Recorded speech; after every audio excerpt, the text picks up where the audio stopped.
Hello, people. So it's like these days I've been doing a lot of reading and lot of watching a bit of Netflix also. So, like on uh, no, I'm trying to improve my. I want to learn Japanese. Yeah, that's my latest thing that I want to do.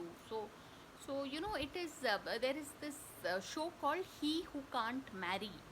So any single person out there who wants to kind of what uh, look at life from a very Japanese perspective, and about when you watch the show He Who Can't Marry, you'll realize that these people who stay single, like out of that very cranky behavior, it's very common pattern they have. Like they certain people who are very selfish or who say mean things when it's not called for, or who are probably hot tempered. And so I mean, when you watch this series you understand that, oh my god, these are like the common connecting type of qualities that make a person single.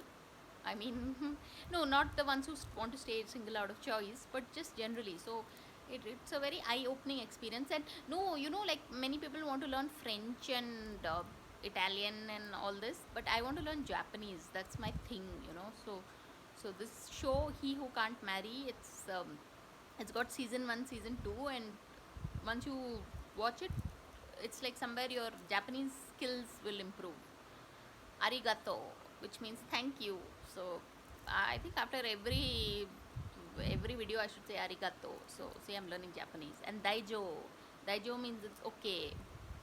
And I can hi. Hi means yes. Nai means no. So see, I'm learning Japanese.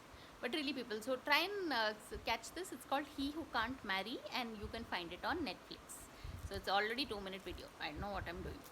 But on that note, thanks for watching and please subscribe.